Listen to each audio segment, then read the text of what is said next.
Hi. How's the volume? Up there? Good.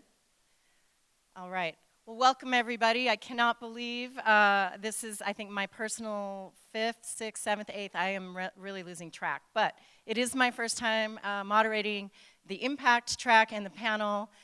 So I'm first excited to bring up our fellow panelists. If I could please bring up Matt and Dan, I will give a short bio for them as they come up. Also to note, 16 companies applied this year, and the top 4 made it up to the stage today. But let's first give a hand to all the companies who applied, and all companies out there who are doing well, who are doing good, and whatever order I'm supposed to say that. Okay.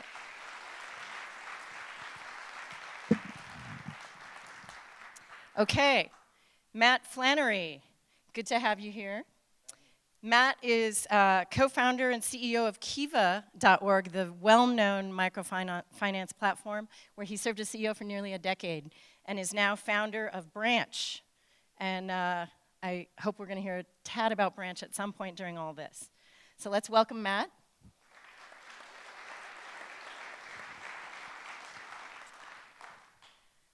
And my longtime buddy from the Valley here, Dan Whitaker, a serial entrepreneur and investor, a successful serial entrepreneur and investor, angel investor, mentor, get everything done kind of guy.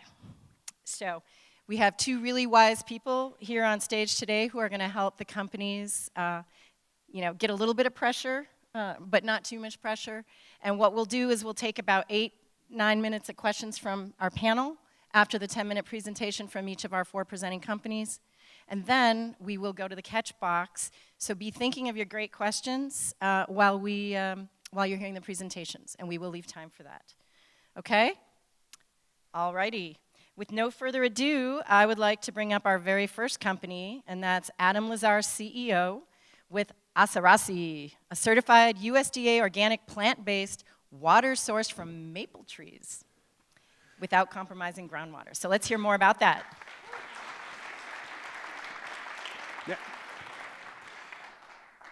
Yeah, thank you, everybody. My name is Adam Lazar, and I'm the CEO and founder of Asarasi, if you've heard. Just try and say the name with me real quick.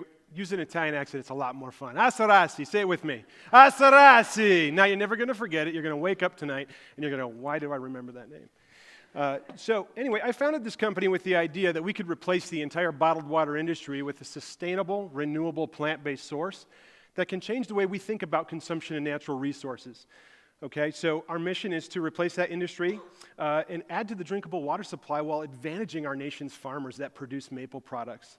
This is a byproduct of the maple industry, and we're taking the sugar-free maple sap and putting it in bottles. It's a biologically pure water product, and I hope you're enjoying some of that we brought. Now, the world is running out of fresh water. It shouldn't be a surprise to anyone in this room, and yet many people in the world live with water scarcity. Myself personally experienced that in California during the drought for 6 years. And I thought to myself, what could one person do? And, that's a question we ask ourselves. What can I do, right? Does my vote matter? Does anybody care what I think? But I'm here to show you that, what, one person can do a lot. Now, bottled water being kind of a foolish idea on its face in the first place, creates major problems with the bottled water, or with the aquifers as well. And we're doing this in foolish places like bottling water from drought zones. And the reason for this is because it's a $200 billion bottled water market growing to $300 billion in just a few short years, because people are giving up unhealthy beverage options for healthier options like bottled water. Now, for the first time ever, bottled water has overtaken soda in beverage history as the #1 consumed beverage. That's pretty impactful and incredible, thinking about soda as just sugar-flavored water in the first place. But there's also serious issues with quality and perceptions of quality in the industry. Just last week alone, LaCroix was sued for what's an insecticide in their products and their natural flavors. I think the jury will have to determine if that's true or not. But where's your bottled water come from? Where's the source? Do we even know? And are there microplastic contaminations that we're finding all over the place? Now, we've created the world's only USDA organic certified plant-based water. Think about that for a second. All water is geologic by nature, and you go, wait a minute, I'm not the Lorax, I don't speak for the trees, but I guess in some cases I do. 25% of people are looking for that USDA organic logo on their bottled water.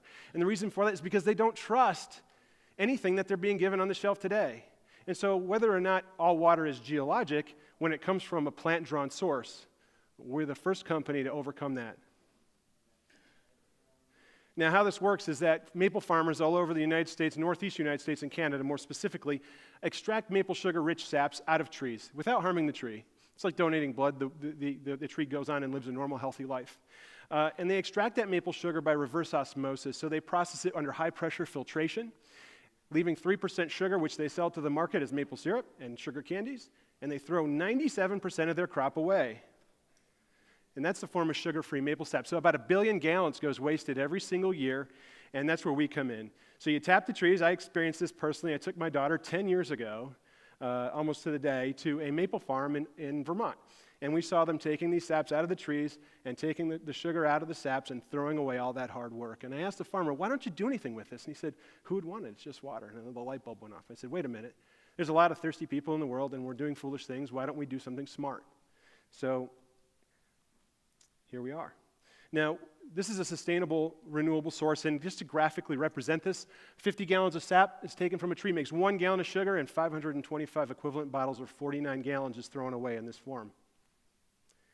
So what can one person do? Well, we signed up 110 family farms under long-term contracts representing 100 million gallons of this byproduct and giving people confidence and trust in their source, locating these co-packing facilities around this industry to be able to bring these bottled waters to market.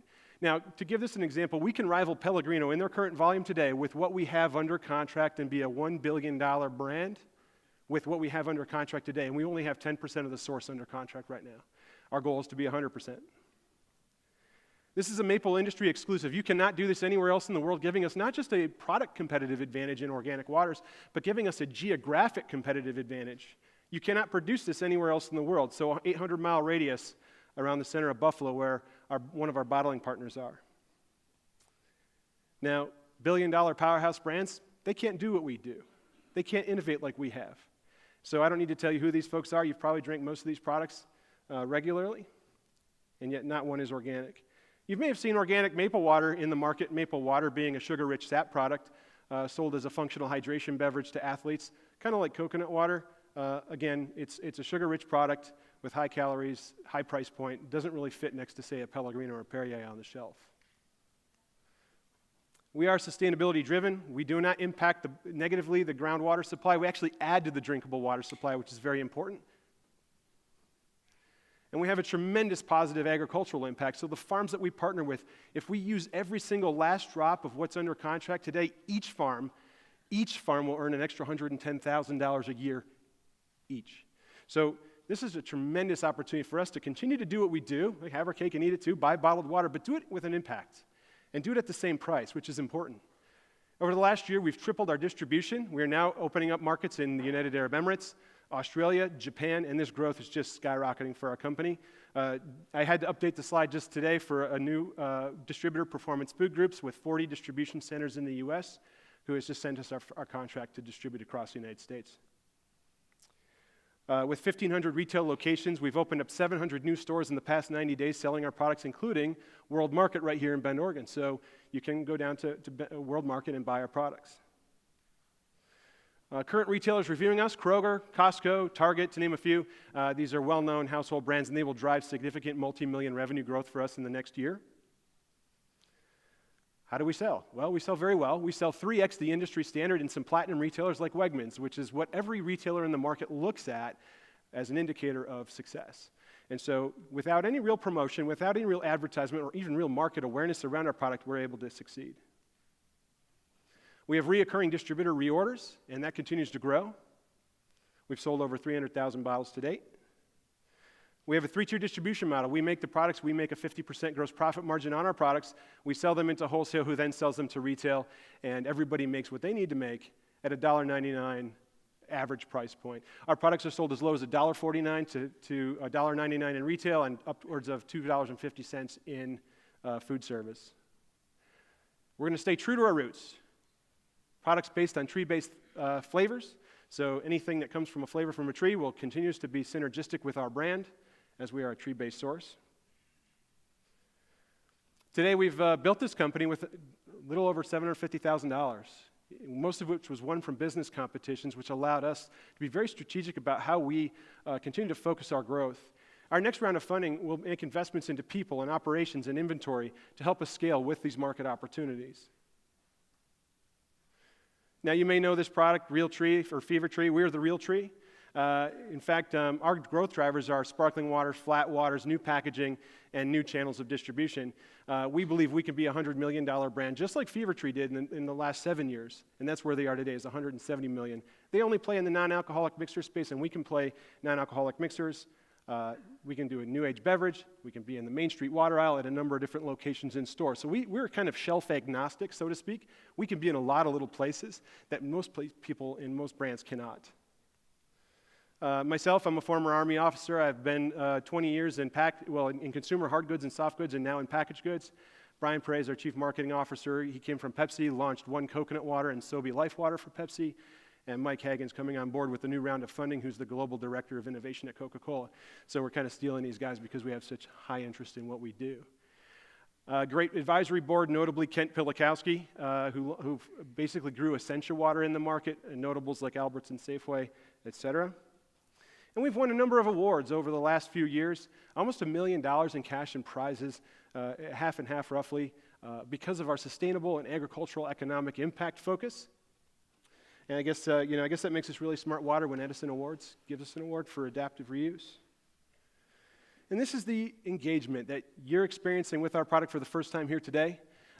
This is a school teacher who took her students on a field trip to see me speak at an engagement in Buffalo, found our product in the store, and shared the story with her students. And she felt it was so compelling and engaging that she could teach something that was really demonstrable to those kids, who could then learn something about social environmental impact, business, agricultural economics, and so forth. So I want to say thank you for taking the time to hear me today, and I would welcome any questions you may have. Thank you.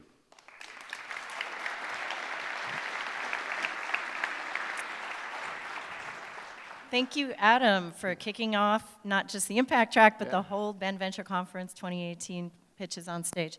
Let us go to the panel for questions. Dan. Nice presentation. Asked a lot of questions. Thank you.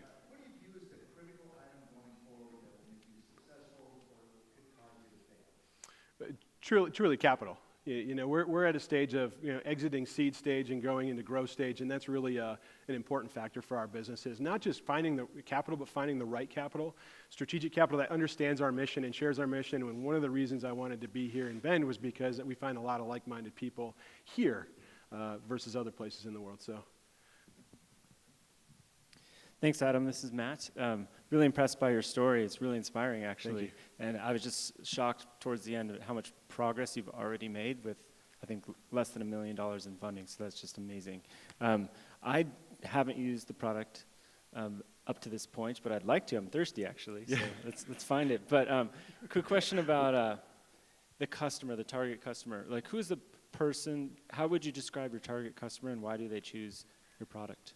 Yeah, well, clearly, sparkling water is a high growth category today, and everybody from my 4-year-old daughter up to folks our age just drink sparkling water for convenience, for palate profile and taste, et cetera, and just fun. Bubbles are fun. But we've really focused on the female demographic, 22 to 44. They tend to be the shopper in their household. They tend to be the ones that are buying the LaCroix and Spindrifts and Pellegrinos and serving that to their families. So that's who we focus on as our core customer. And do they choose it for impact reasons? Do you find that? Like, do people pay a premium because it's organic or because it's perceived to be a charitable or an impact, a positive impact on the world? I think we've seen that in the marketplace with brands like Patagonia or Tom's Shoes or other, but we try not to be a premium price. We try to be a premium value so that people can overcome price sensitivity immediately. At $1.49, $1.99, it's the same kind of average price point for anything. So we really hope people get past that and say, here's the impact that we're buying. So, given the fact that it's plant-based water, that's something new for a lot of people. Do you find that it takes a lot of time to educate your potential customer? Yeah, in some cases we do, right? But the discovery is in that educational moment, like you saw with the school teacher. It's what is this new sparkling water brand and what are they all about? And so when suddenly they read the back of the bottle and, oh wow, the story's there and I can really get into that and it tastes great and I'm enjoying this as an equal alternative to what I'm consuming in other brands, that education tends to naturally happen and we get a lot of you know, consumer-to-consumer kind of advocacy as a result of that. One other question. How do you expect your competitors to respond to you guys being in the marketplace? You know, there's, so far we haven't seen a response. We're still under their radar, just given our size. But I would see that as a strategic exit for our company long term. They can't innovate in the way that we do. And I think that's a great opportunity for them to say, you know, dear Nestle or dear Pellegrino, you know, here's an opportunity for the organic water category on a platter, and we can make sure you do the right thing because we're helping you absolve yourselves for some of the sins you currently do have. So, yeah, it's opportunity for us. Last question for me. If you were to, you know, achieve significant funding in the next year, how would you use the money? I mean, you said to drive sales, but I'm new to the consumer packaged goods or beverage industry. How do you actually create a buzz about a company like this? Well, it's really done through brand ambassadorships with common everyday people, right, just like ourselves. And we just say, be an advocate for us, share our story, and help propel the brand forward, because this is going to be built by a community, not by just pushing sales and dollars into advertising into the market. And so, you know, to your point, though, this type of funding is a bridge to raising a much larger round to be able to accelerate. Imagine we raised a $10 million Series A right now. I don't know, how would you describe the use of the funds? Well, it certainly would make capital expenditure investments into small infrastructure facilities at each of the farms. So that allows us to bottle on site or pull directly off site and be more convenient and reduce our cost of goods structure and be more price point relative to the standard bottled water market. Additionally, we would invest in inventory to scale significantly with these retail partners, and then drive investments into a significant PR campaign and partnerships with folks like water.org and others that are looking around the sustainability component. Thanks. Thank you. Do you feel like you need any critical people added to your management staff at this point? We certainly do. Without a doubt. We're a small company, small team of people. You know, Mike Hagan's not on board yet, so there's two of us, so imagine that. That's a lot of fun. It's a lot of work, and the reality is we need folks in operations. We need folks in field marketing. We need folks in product development and R&D and continuing to build the team. So yes, we are actively looking for those people, and we can find, we can resource those from the industry. So. I have one quick one before Sure, we pass please. it over to the catch box. Beverage is, you know, particularly fickle. Yes. People are drinking a lot of sparkling water now. They weren't 5 years ago. Kombucha is huge. Nobody was drinking kombucha in volume 10 years ago. So what are your strategies to stay ahead of the fickle beverage drinker and industry? Yeah, that's a fantastic question. I mean, you think about the attention span of the average consumer. It's, oh, I tried that, I'm on to the next brand of, you know, bagel chips or whatever it is you're consuming today and tomorrow, and suddenly your cupboard's filled with a bunch of stuff, and you're like, I don't even know this brand. The reality is that we're not educating people on a new consumption point. It's something that they do to the tune of $200 billion every year. We're educating people on quality, uniqueness, and trustworthiness of source. And so that just basically takes the adoption curve out of it, because it's not something that they currently don't do already, right? It's something that we do every day. So it's not like educating like around a coconut water or a kombucha. Why should I drink this because it's healthier? I need to drink this every day for Thank you. Yeah. Where is our catch box, and where are some hands up of great questions from the audience? There we go. Let's do it. Good catch. Thanks. Can you speak a little bit about the packaging? It looks like a glass bottle, but are you investigating, like, where does it come from? Are you investigating different packaging? We are, and that's a fantastic question around packaging, which is relative to price points. So we're looking at anything from Tetra Pak for flat waters, which is a much more sustainable delivery mechanism overseas in terms of carbon footprint, aluminum packaging for different price points on the shelf and differentiated types of channels, and of course glass being the lowest carbon footprint from between PET, aluminum, and glass as a combined three types of packaging. That gives us a focus that I think many beverage companies, you know, have largely ignored. They're either in one or the other, not multiples. So, yeah, good question. Thank you. It doesn't seem like you control your supply. It seems like you have farms where you're getting your water. What's to stop your suppliers from going and starting their own business or partnering with one of your competitors and taking you out of the business? Great question. We have long-term contracts that are auto-renewable with these farmers, and we represent their supply almost like as a cooperative-esque style company. Their focus is in sugar production. They do not have the equipment to process these byproducts. It would take multiple millions of dollars of investment on their part to do that. And if it was, Nestle coming and knocking or Coca-Cola coming knocking to their door, it would ultimately result in you don't have enough volume at one location or even 10 locations to make it interesting for them to compete.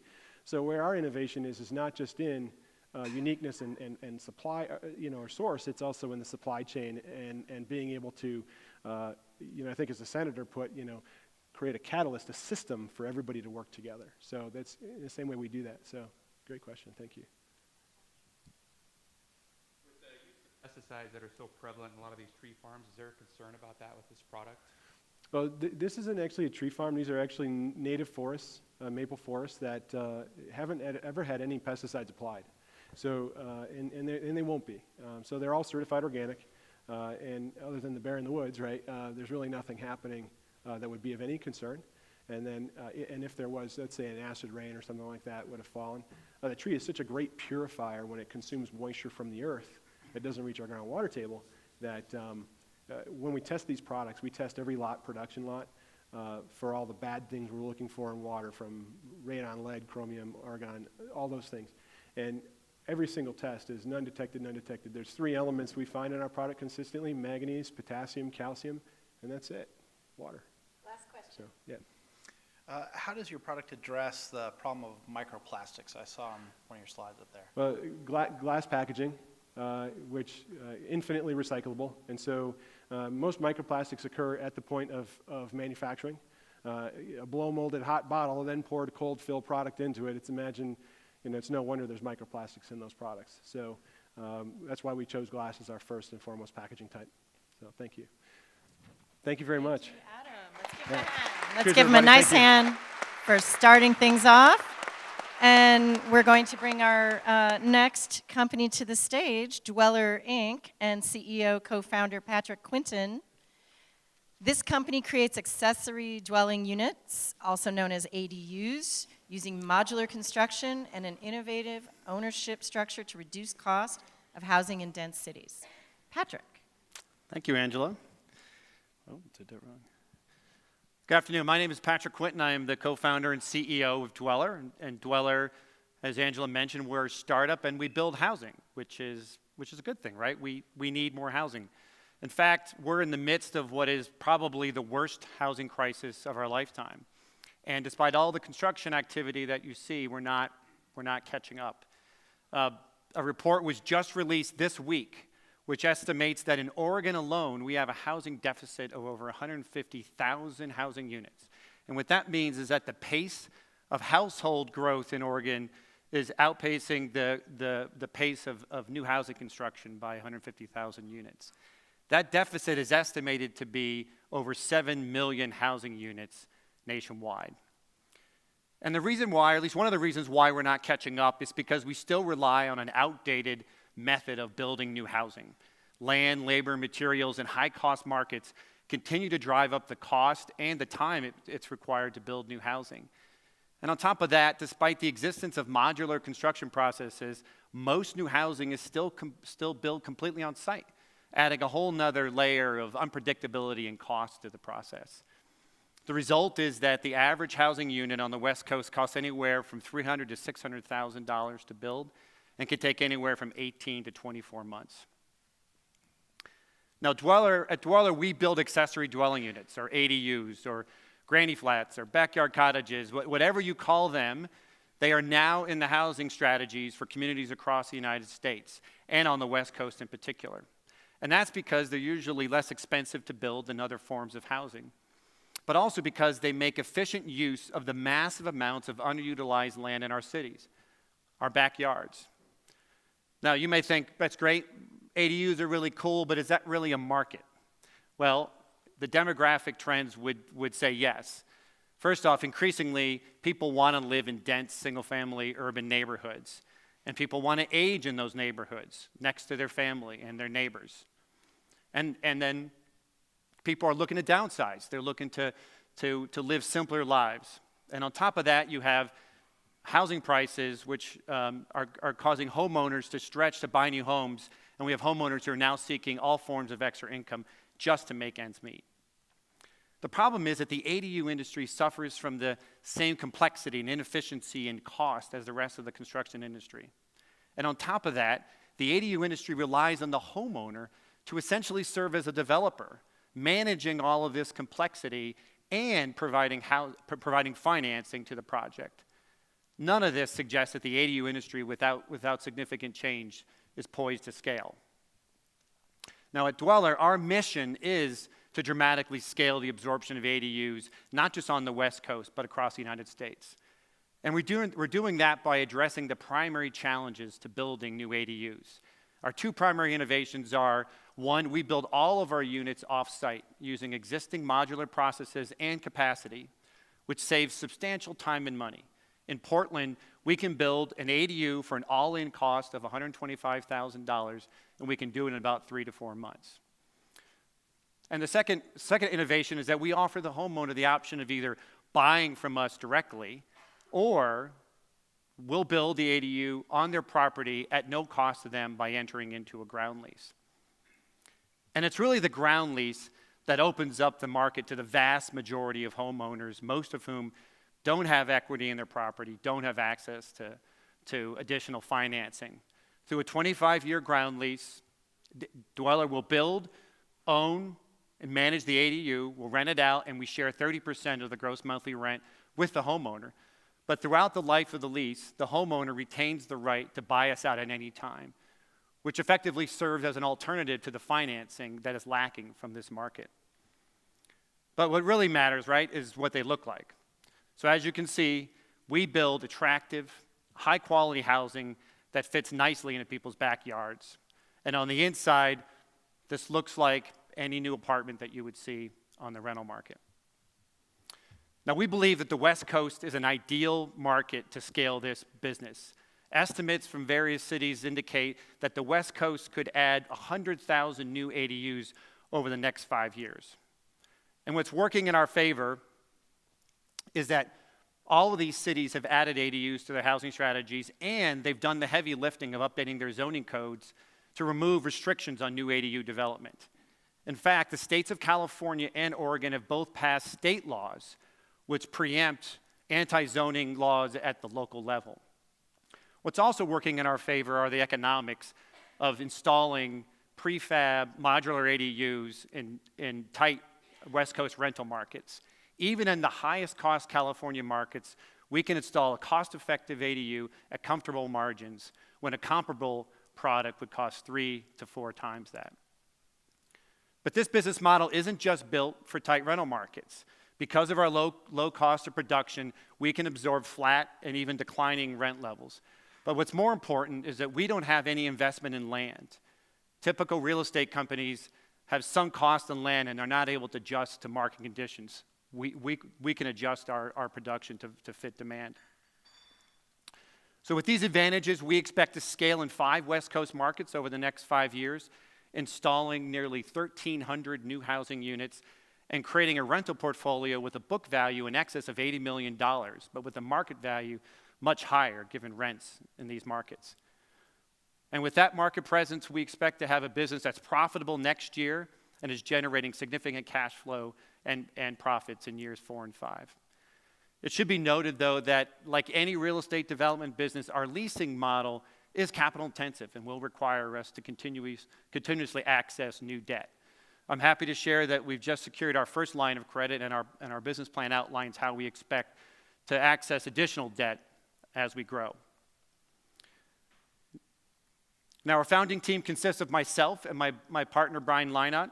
Brian is an experienced entrepreneur, and he's a veteran of the residential real estate industry.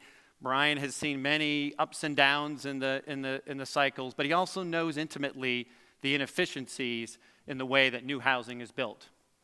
In addition to my career in housing and small business finance, I served for 5.5 years as the executive director of Prosper Portland, which is the development entity for the city of Portland. In that role, I witnessed firsthand as the housing crisis unfolded. But I also saw that there were market opportunities that were being created to help fill in these supply gaps. We've also just added our first employee, and as we grow, we expect to add additional experienced real estate professionals who are looking to move on from the boom and bust cycle of traditional real estate firms for a far more stable development platform. Dweller also benefits from partnerships with 2 well-established real estate brands. All of our units are built by Champion Home Builders. Champion is one of the largest builders of modular and manufactured housing across the United States. They have 28 facilities, so they can easily meet our demand at a predictable cost and quality. Living Room Realty is one of the most recognized real estate agencies in the city of Portland, and they're partnering with us to grow our market presence in Portland, as well as provide property management services for the units that we own. And it's through partnerships like this that we'll be able to scale quickly without adding significant fixed costs.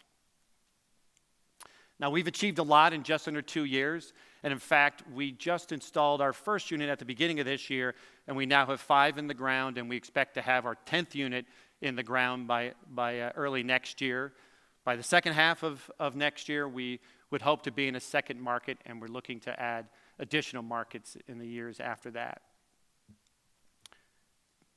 This housing crisis is real, and it's not going to get any better unless we bring new ideas and new innovations to the table. Dweller has joined the battle by revolutionizing how ADUs are built and owned. Partner with us and be part of the solution. Thank you very much. Thank you, Patrick. Let's take some Q&A from our esteemed panel. Okay, great. That was awesome. I'm a big fan. I live in San Francisco. We could very much use this. Yeah, here.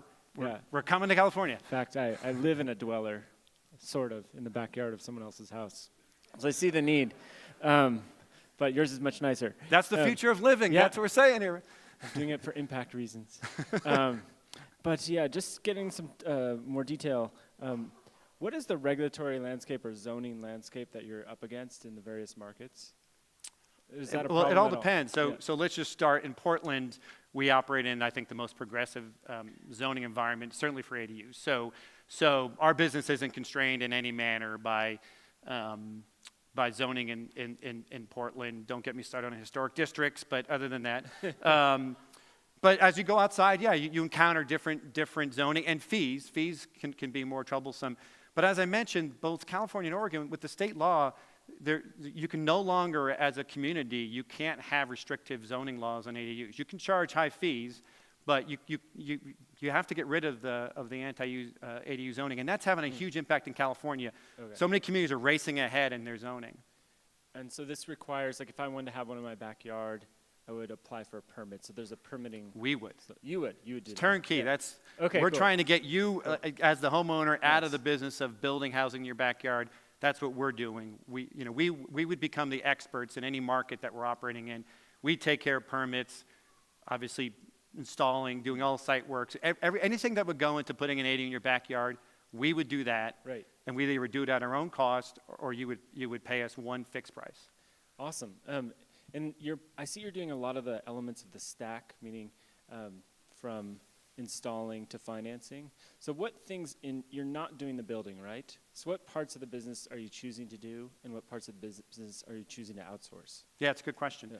So we really believe that our kind of core advantage is going to be in having that on the ground expertise that can do everything from customer acquisition through what we call site planning and permitting, but then managing the installation and finishing of the product. We're going to continue to outsource the manufacturer of our units, and right now, if customers are buying from us, they're getting their own financing. But we think financing is an opportunity area for the company because nobody really has figured out how to lend in this industry, and we believe we're going to be the experts in understanding how this asset performs. So one last question. So my whole career is in lending. So Yeah. I'm curious to see the financing on the back end, outside of the equity. Like, how do you do the capital market stuff, and what kind of debt deals do you put together, and what's the economics on a 25-year lease? It sounds like a long payback period. It depends on the market. We're trying to be have a simple product so that we're going to absorb some of the variations in rent in particular parts of the market. So if we put a unit in one neighborhood in Portland, we'll earn less rent than another neighborhood. We're trying to do our math on the average rent we're going to collect in a market.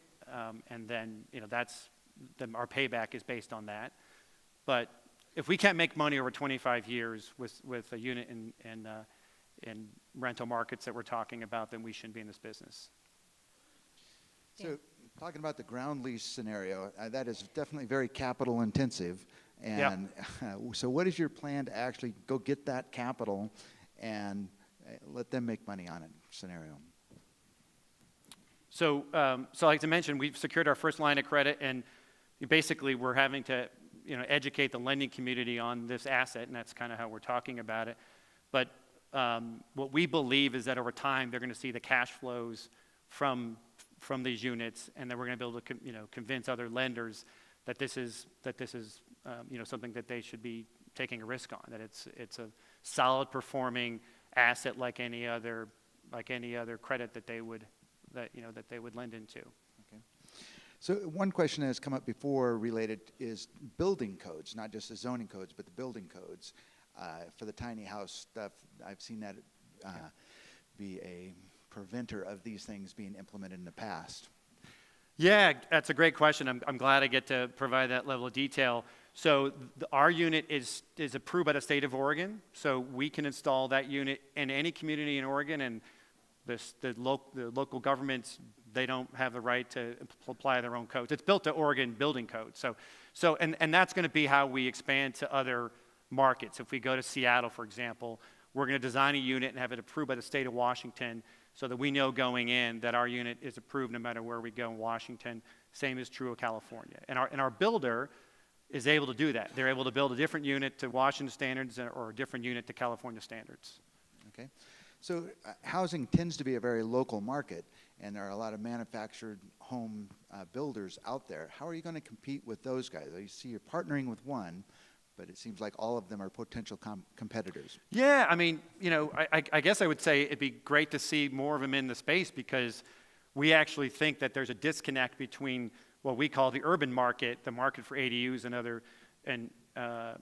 other manufactured houses, but in cities, in tight spaces, and where the traditional manufacturers and manufactured homes, the markets they serve, they tend to serve, rural and suburban areas. We think there's a real opportunity to bring that capacity to bear on the housing crisis in cities. So a company like ours is basically kind of translating the market to this industry. We would love for Clayton Homes and others to be seeing this as a big market. Question before we turn it over to the audience. What are the other impact-related aspects to this business? I understand the housing piece, but is there anything about the structure itself which is, green or resource less intensive other than created by pure size? And secondly, what are some big ideas around creating, addressing homelessness and houselessness around this? So we have explored getting certification for our unit, but every unit would have to be certified in the factory. So right now it's not really practical to do it, but it's built according to Oregon Building Code, which has high energy efficiency standards. But ADUs themselves, they not only add housing, but most sustainability folks advocate them because they take up less space, they use less infrastructure, they generally, and they use space that's not otherwise being used. So ADUs themselves, different than other forms of housing, actually have a positive impact. But in terms of the affordable housing piece, we're not necessarily building, technically affordable housing right now, but what we're trying to do is put a model out there, and there are others, where you can show that we can build housing for a lot less than we're paying right now, and then the amount of subsidy that needs to go in from the public to create truly affordable housing, we minimize that, or we make each dollar go much further. And we're not the only ones. I think there's a lot of folks in housing innovation who are trying to do this, who are trying to show that there's better ways to build housing, to bring the cost down, and then we then have the ability to do more with that housing. Okay. Who's got our first question from the audience? Let's get the catch boxes rolling. Start with Orange. Hi, Angela. Great presentation. Question is, what happens if small number of years after you put in an ADU, the person sells their house and property? How do you deal with that? Yeah, we actually hope it's a good moment. They can buy us out at that moment if they if they choose, or we're happy to assign the lease to the buyer. The legal part of it is they have to do something with it, so they have to do one of those two things. But we're seeing that home values are slowly reflecting the presence of ADUs, so we hope that that home sells for a much higher price, and that homeowner then is able to, like I said, either buy us out or take that themselves, and then the new home buyer steps in to their shoes. So Next question.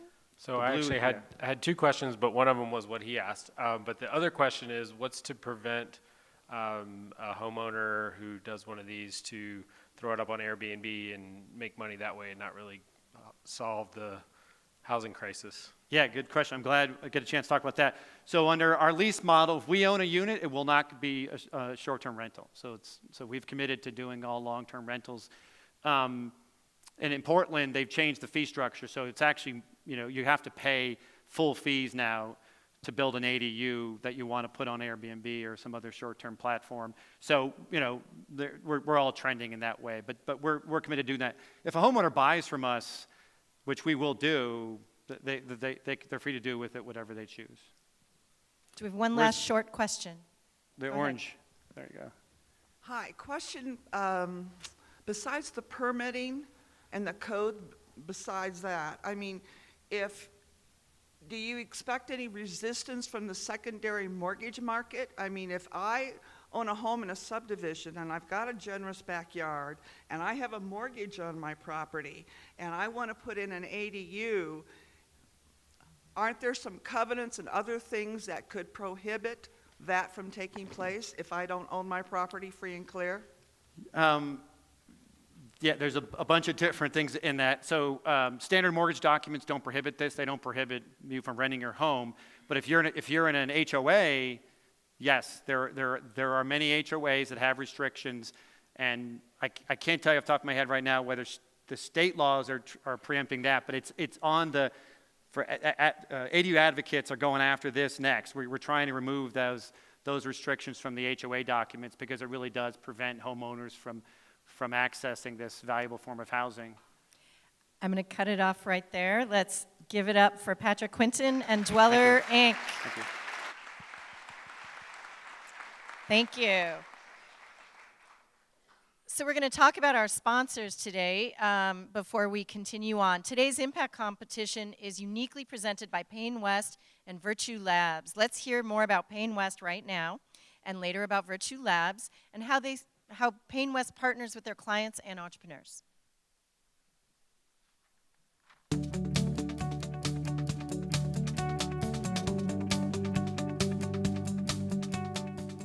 At Payne West Insurance, our true north is formed around our 3 C's, and we call that our clients, our colleagues, and our communities. And every decision we make at Payne West is centered around how will it benefit those 3 C's. First of all, it's not about insurance. Our work with business owners is to identify, quantify, and prioritize the risks that face their business every day. We chose Payne West because they act like a virtual insurance officer for us, which is what we're looking for. We're looking for partners, not vendors. And then we're too busy building a business to worry about insurance. So it's great to have someone like Payne West that has our back. Hands down, I would suggest considering Payne West for any business. If you're a tech company like me, trust me, they have your back. Some of the greatest qualities at Payne West Insurance is the culture. It's a collaborative, supportive organization that creates an environment that is very productive. I love coming to work. My coworkers and I, we have this great chemistry, we have fun, but we're really serious about what we do and we're really good at what we do. I feel like I found my forever home. I'm really excited to continue to grow my career, establish long-term relationships with my clients, and I get to work with the best colleagues in the world every day. There's a certain type of person Payne West hires, and I think we're all pretty down to earth. We enjoy what we do. We're very supportive of each other, but I think at the end of the day, we're really hardworking and we're not afraid to just put our head down and do what's necessary to get the job done. Beyond insurance, we support our community both personally investing our time in nonprofits, and then also as an office, we feel it's important to support the future growth of leadership in Bend. So we spend time with the Bend Chamber of Commerce on programs such as Leadership Bend and Young Professionals Network. I'm born and raised here in Central Oregon, and to me it's just it's really important to make an impact locally. And our company actually gives every employee 30 hours a year of paid volunteer time off, so we can go and work on initiatives that we enjoy and make an impact here locally. We're proud to sponsor BVC because it's not just an event. It's a celebration of what makes Bend great. The spirit of innovation and collaboration is what makes Bend a great place to do business. On behalf of Payne West Insurance, we wish all the participants good luck this year. Thank you, Payne West, for making this possible. With no further ado, it's time for our third company already. Let's bring up OCO Corporation and CEO Todd Bricks. OCO Corporation is doing something really hard, converting carbon dioxide generated by industrial and fossil fuel power plants into a value-added platform chemical known as formic acid. Let's hear more about this. Thank you very much. Good afternoon, Bend. My name is Todd Bricks. I am the CEO of OCO Corporation. We're an Oregon-based company. I myself was born and raised in Kennewick, Washington, just a few hundred miles up the road. OCO has a different solution to the problem of carbon dioxide because we think about carbon dioxide differently. We think about it as OCO, and we want to use, not waste, carbon dioxide. So we have 300 million problems for CO2 emissions in the United States today. They come out of a variety of different sources across all the different economic sectors of our economy: transportation, residential, gas stoves, gas furnaces, electricity generation, and industrial sources. The good news, though, about this is that half of the CO2 emissions only come from 3,000 plants. And each of these 3,000 plants are owned by large companies with large balance sheets, and each one of them is going to become a customer of OCO. So the problem is man has figured out a way to take carbon dioxide out of flue gas emissions. It's been around for 15 or 20 years. The problem is it's very expensive to do. It costs approximately $120 a ton to take carbon dioxide out of flue gas. And you can only sell that carbon dioxide for about $30 a ton, mostly going into the fizzy Coca-Cola belly wash industry or into enhanced oil recovery operations. So very few CEOs who want to keep that title for a long period of time are going to sign up for a value proposition like that. What we do, and our solution, takes that cost differential and more than makes up for it by turning it and converting it into something worth $1,000 a ton called formic acid. What is formic acid? Many of you may have taken your high school chemistry course and learned about a carboxylic acid. But formic acid, for the purposes of today, you need to understand that it's a $1 billion market. And it's used in almost every single manufacturing, agricultural, consumer, and industrial type of use across the planet. From it being a natural animal feed preservative that's used in Europe, because they were able to get rid of all the antibiotics in their meat supply in the EU because they replaced it with formic acid as a preservative for feed silage. And many other types of products and applications. Formic acid is environmentally benign. In fact, our largest competitor for formic acid today is the ant. Ants make billions and billions of tons of formic acid every year as a natural bactericide. So do plants and stinging nettles. However, our commercial competitors produce in a little bit smaller quantities, and they make it in about 1 million tons per year today, and they make it from methane natural gas using fossil-based processes and fossil-based feedstocks. We want to replace that with the EC-form process.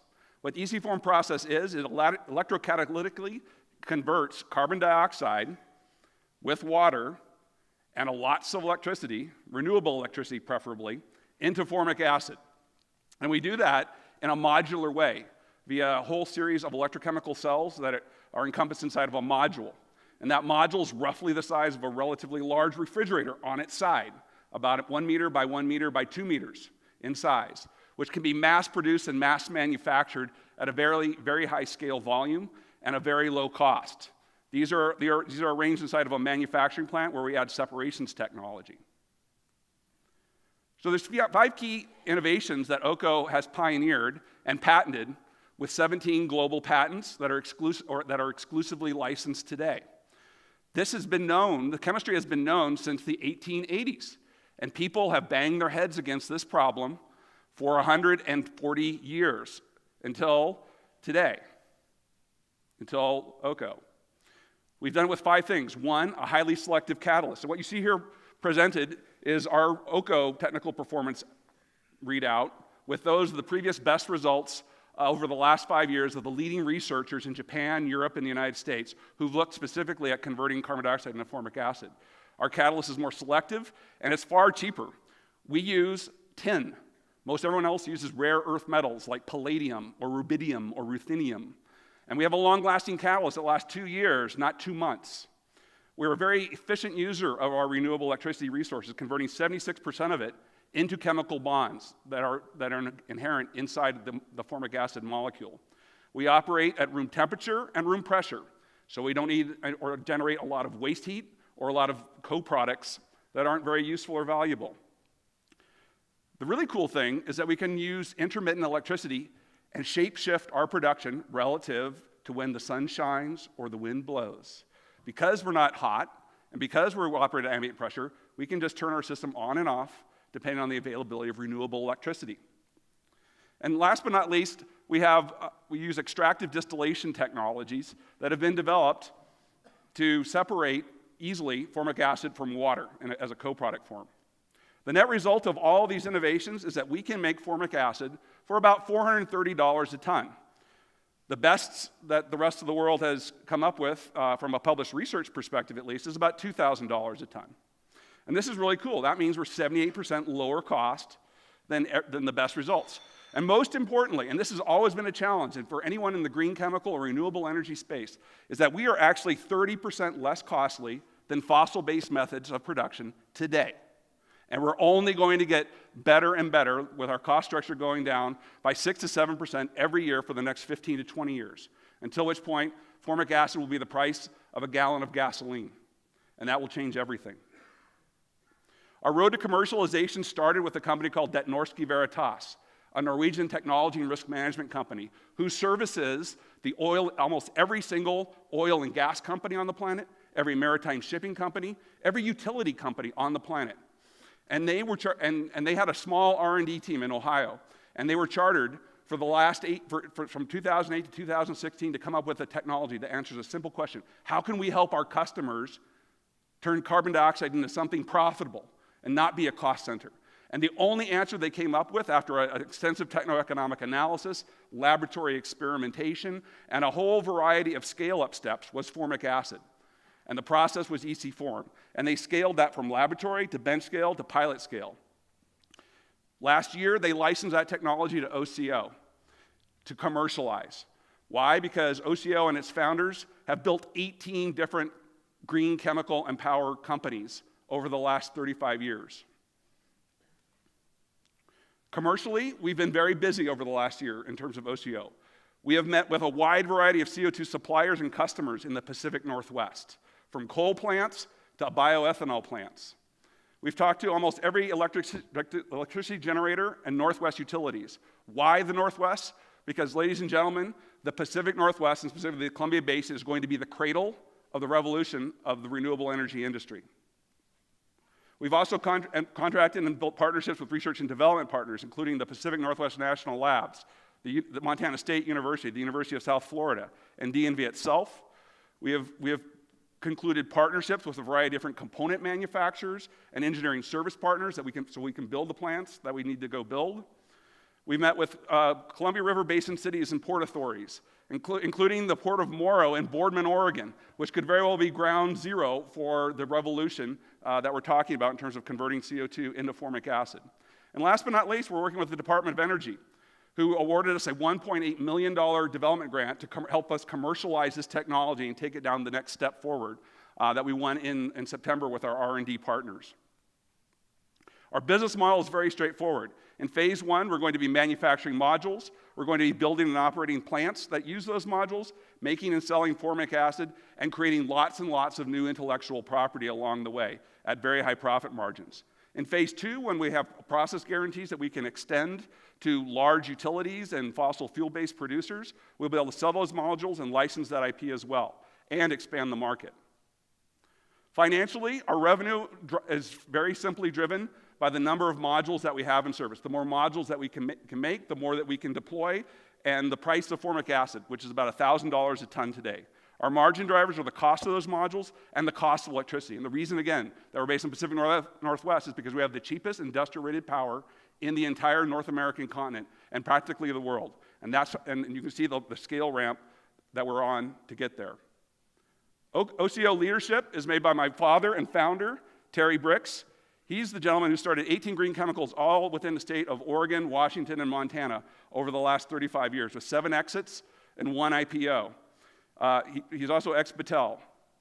I'm also a chemical engineer and MBA myself, and worked at Chevron Research, starting up 10 different hydroprocessing and hydrotreating facilities in Asia in the 90s. And over the last 20 years, have been running several different multi-billion-dollar businesses at Microsoft Corporation, starting them from 0 and bringing them to $1 to $10 billion in size. Our technology advisory committee consists of 6 PhD chemical and material science engineers who've done and seen everything in the chemical industry, and we're very pleased to have them on board consulting with us in all the major technology areas of development and commercialization that are ahead of us. And a last parting thought, because I'm over time. We can do good and we can make money if we use and don't waste our carbon dioxide. Thank you very much. Thank you, Todd. Let's have Dan kick us off on this one. All right. Well, a couple of questions. Let's start off with the business model. Business model in phase 1 that you were mentioning. You guys are going to manufacture these, install them, and basically run them, from what I understand, and then sell the product at a profit. Again, that would be capital intensive, that you have to make them, install them, and not immediate payback. How do you plan on, what kind of cost is that going to incur? Well, we're extremely capital efficient. So we can generate about $1 million in revenue for $1 million of capital investment at our current cost structure. So each one of those refrigerators I showed, each one of those modules, today runs about $400,000 per unit. Each of those units produce about 1 ton of formic acid today and generate about $1,000 in revenue per day at about a 50 to 60% gross margin, okay? And so, and that is 3 times as capital efficient as the existing formic acid production process. We are very capital efficient. Moreover, over time, because this is a mass-produced, mass-assembled type of product, and it operates at room temperature and pressure, we can mass manufacture these, conceivably even out of injection plastic molding. And when you can start making modules out of plastic, the cost can go down dramatically. And that's why we're very optimistic that in 10 to 15-year time, we'll be able to make this cheaper than diesel or gasoline. Okay, so at $400,000 a piece, is that the complete unit installed? Yes, that is the distributed cost of our capital footprint.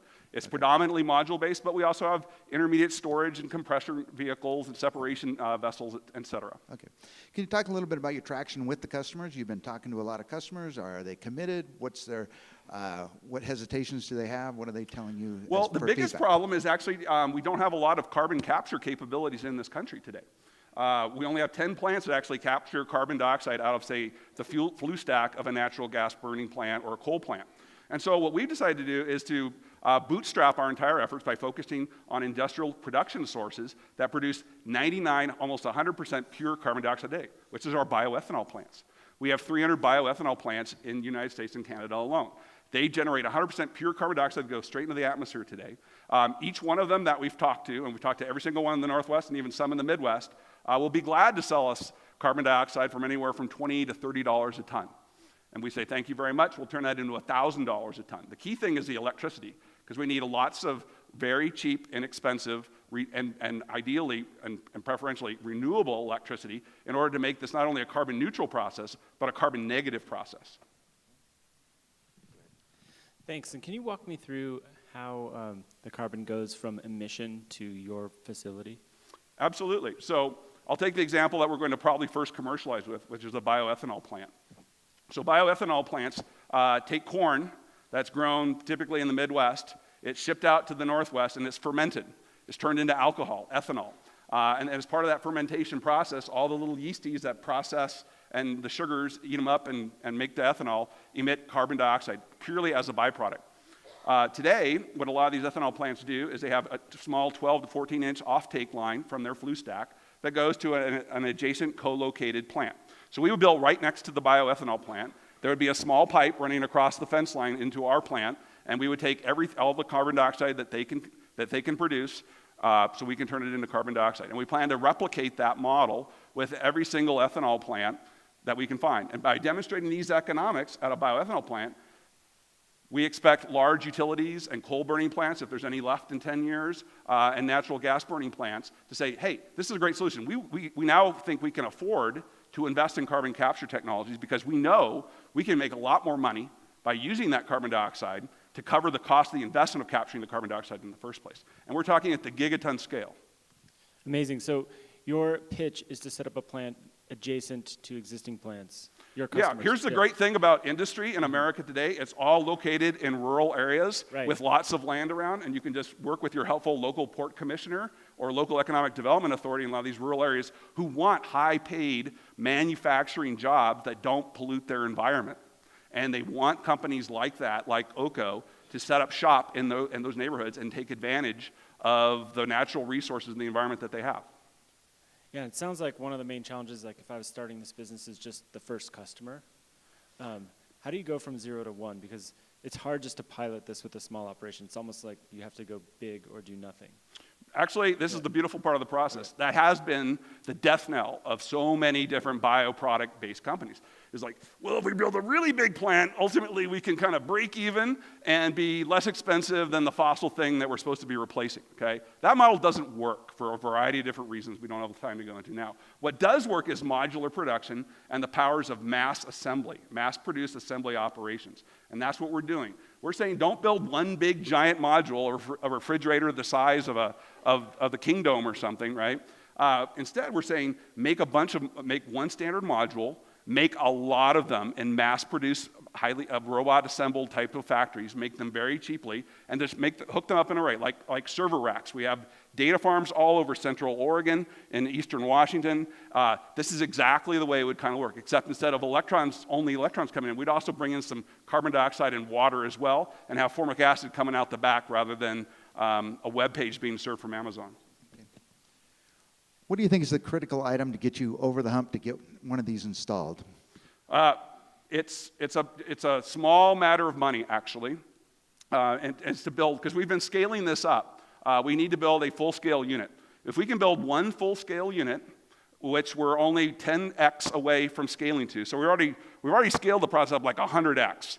And the Department of Energy grant is going to allow us to scale up another 10x, okay? And then there's one more increment after that we need to do. And then we have our refrigerator, okay? When you have the refrigerator and you can walk into a bank, I think the U.S. bank folks are around here today talking about this. It's like, hey, show us how your refrigerator produces formic acid and makes a lot of money. You build one, then you go build 10, and then you go build 100, and you build a manufacturing plant, and you build, thousands of these every single month, and you deploy them all through these sites, and all of a sudden, you're capturing tons of carbon dioxide and converting it into formic acid, and you're gradually then starting to disrupt every single petrochemical producer in the country that uses natural gas and oil as a feedstock, and then ultimately you're starting to disrupt gasoline and diesel production as well, because formic acid has a comparable energy content for dollar kilowatt as gasoline does, at a cost of about $300 a ton.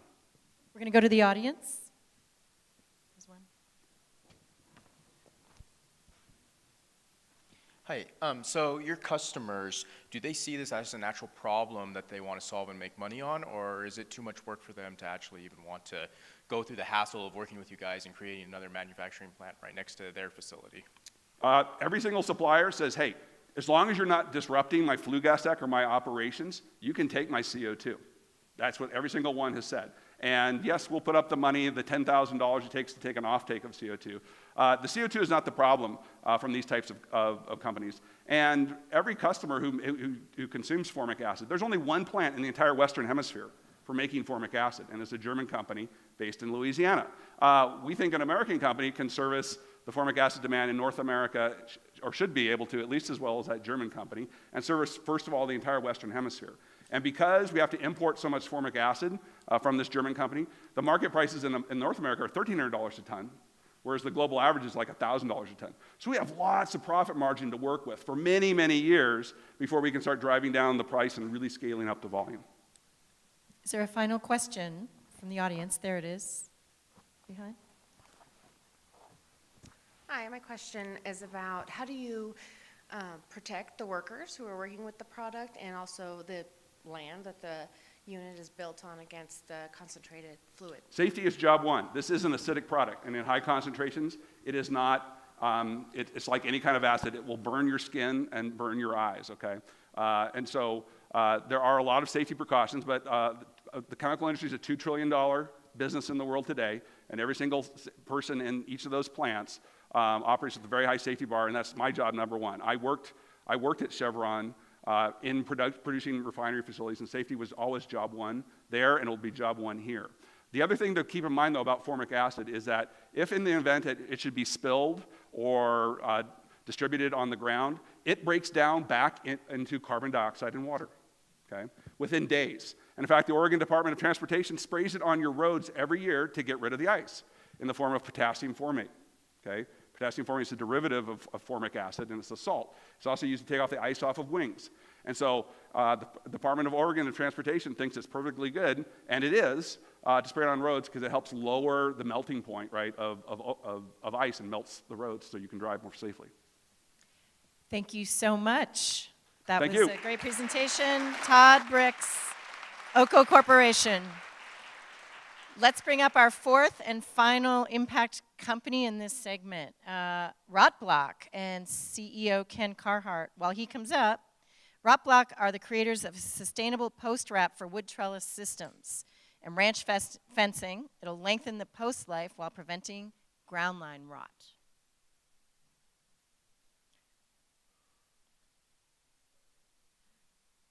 Is Ken here?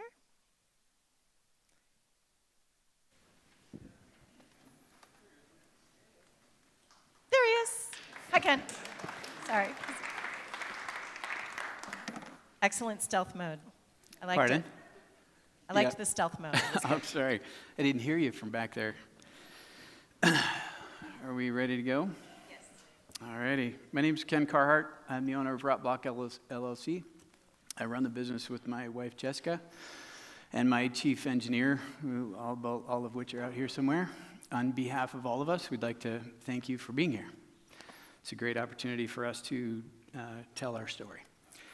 ROTBLOC is a barrier system that's designed to maximize the service life of any post or pole that's put into the ground. There are there's somewhere between 100 million and 150 million poles put in the ground every year. Why is this important? Well, if we can maximize the service life of these poles, we can basically maximize our economic and natural resource throughout the world, essentially. We think big in what we're doing. So ground line rot is a big problem for pole service life. It's basically the critical weakness, as seen here. That area around the pole is obviously deteriorated. The picture on the right is a ROTBLOC protected pole. ROTBLOC is really not about the pole itself. It's more about the systems.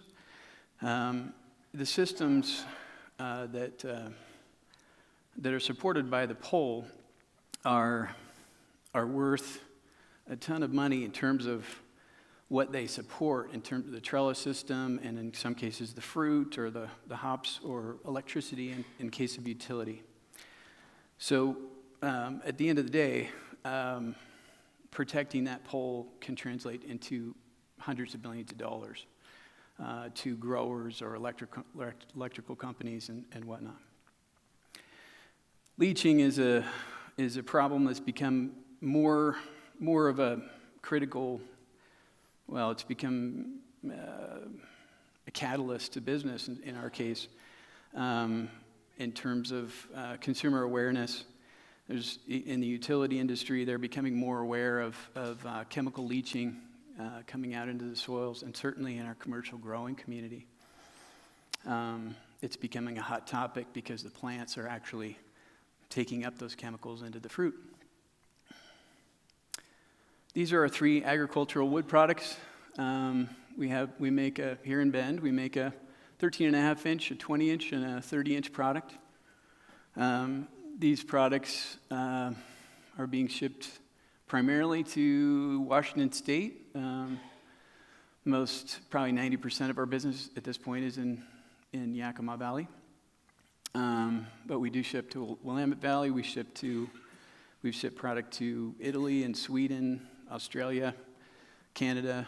In fact, I just got an order sitting in the stool in the back there for 2 pallets going up to Yakima. So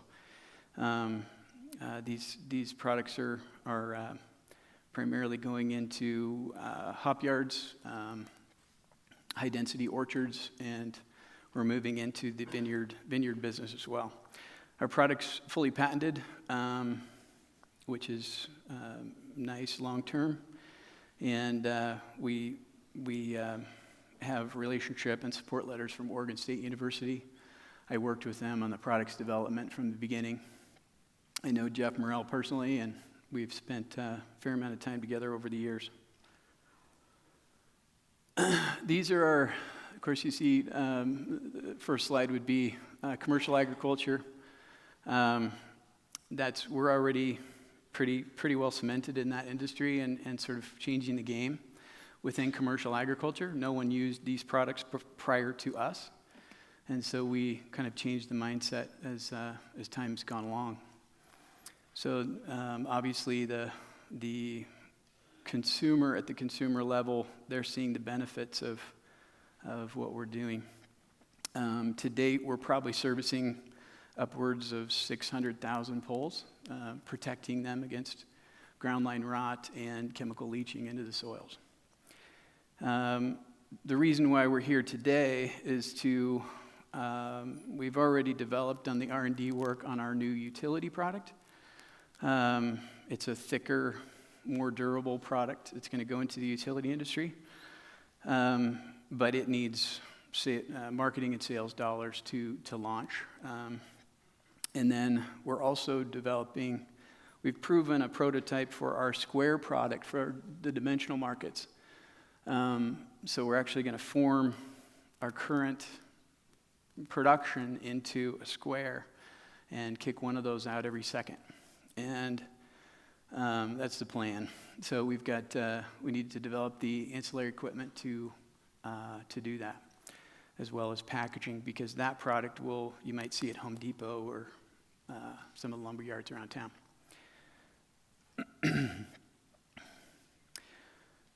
In commercial ag, these basically, doubling the service life has a profound impact and value to all 3 of these target markets: commercial, utility, and dimensional lumber. There's tremendous cost involved with building these trellises and fencing structures, as well as, of course, in the utility side. Utility pole installation is $15,000. So if we can even get them 10 more years of service out of a utility pole, that's huge in terms of dollars amounts. It might be surprising to find out that we would be less than $25 per utility pole to add ROTBLOC to that utility pole. There are other systems within that industry in particular that cost between $150 and $400. So our goal is to be pervasively used and not have our price point be a factor in the use. So we were always targeting a raw material supply that was cost effective and readily available. That turned out to be recycled materials. ROTBLOC is made from 100% recycled product. We feel strongly about our social and environmental responsibility. Our plant is a zero waste facility. We are lean manufacturing based. Basically nothing goes to waste. When we begin or end a production run, that goes back into gets ground up and put right back into the system. I'll let you guys read the bullet points there. They're pretty self-explanatory, but we're pretty passionate about our love for the environment and taking care of our people. Our business model is pretty straightforward. For the most part, we've had success reaching out to folks directly. And so we've kind of continued that pattern throughout. But as we've gone on here, we just recently picked up our 4th distributor, and we have our a 5th one coming on board here in the next month or so. But it's basically pretty average sort of thing. Our profit margins are very, very good. Cost of goods is less than 7 cents, and our usual sale price is around $1.10. So we're doing pretty well on that front.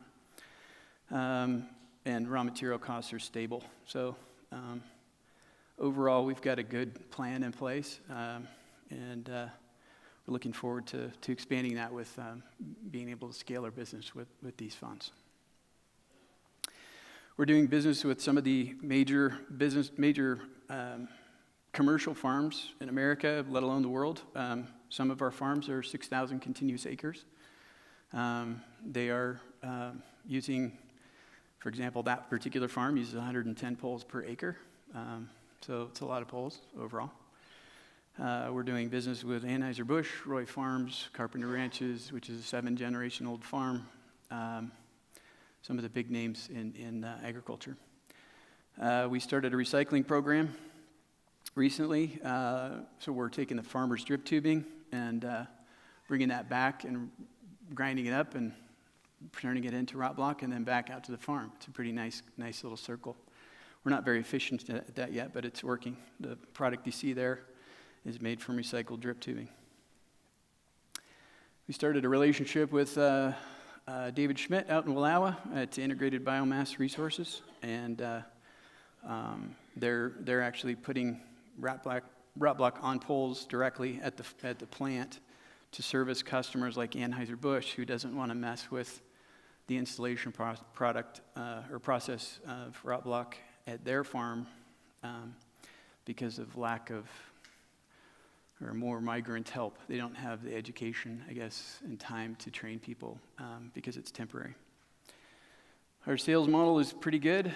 Overall, we're looking at 2021 at $14 million with 3 products combined.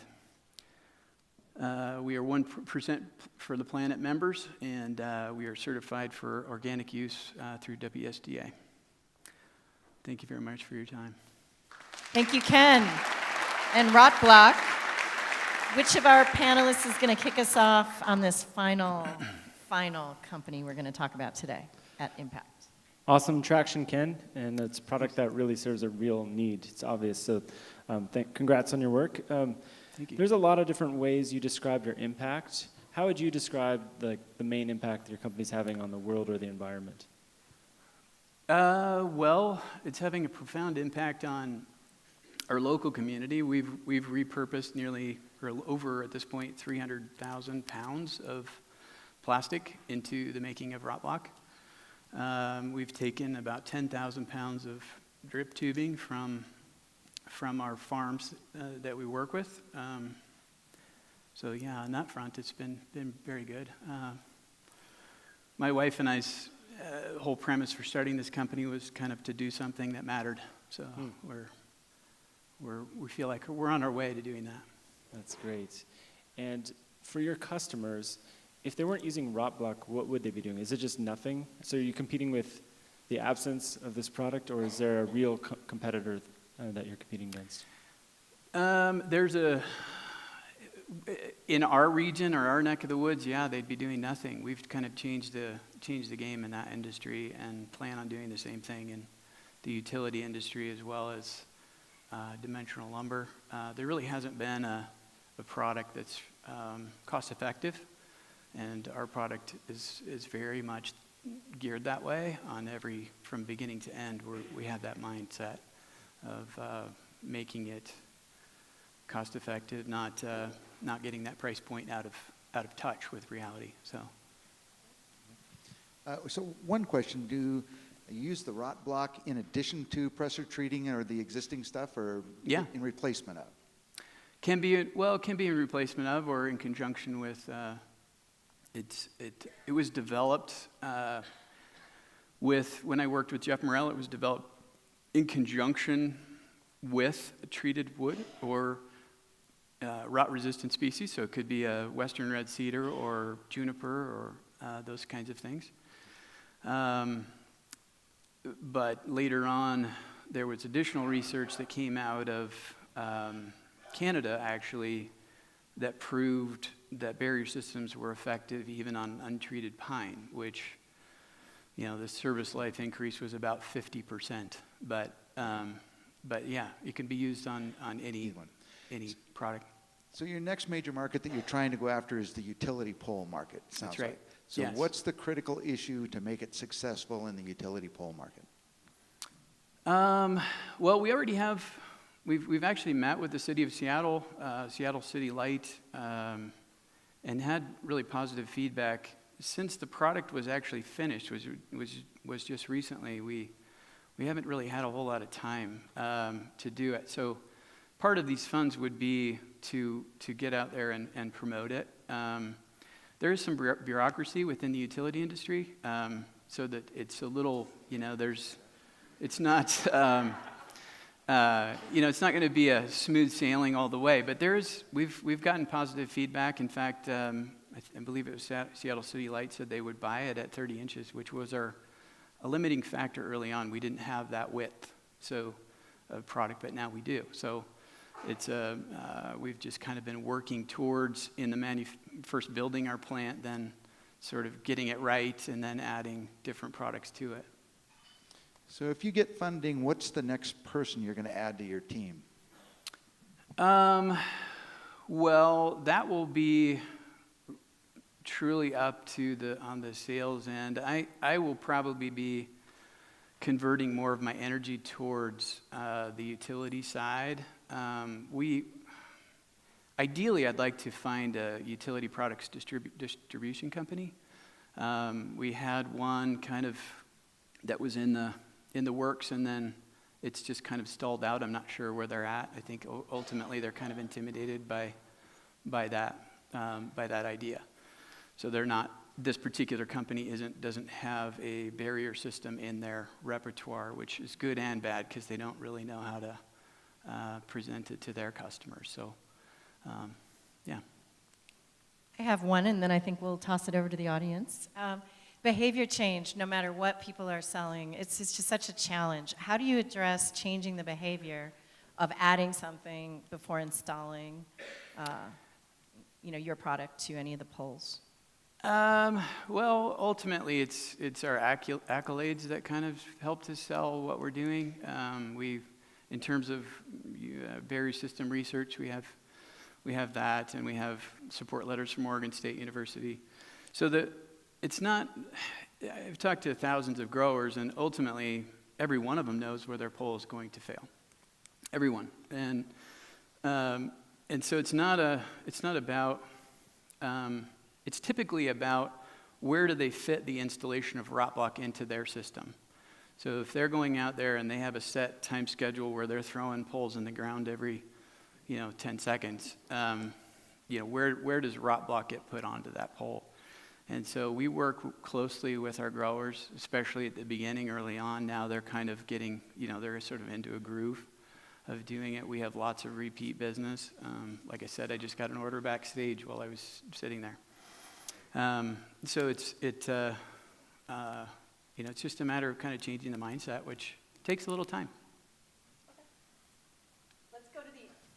Let's go to the audience and get the boxes going.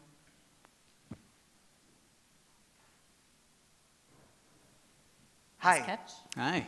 Thank you. So is there a plan for after the extended lifespan of the pole? Is there a program for your customers to, say, receive it back to you and re-recycle it? Or is it really just a one-time use product? No, actually, it hasn't been enough time to implement some of these ideas, but we've talked about having a station in, for example, Yakima, that people could bring their ROTBLOC at the end of its life to that station. ROTBLOC is very durable, so it actually, in fact, it can be reused, and we encourage reuse because that's kind of what we're all about anyway. So yeah, that's been a consideration as we've kind of moved along here. The other one is that ideally we'd like to, as we expand into other markets, say Italy. We would love to open up a manufacturing facility in Italy and use the recycled content from that region to make ROTBLOC and repeat the same pattern.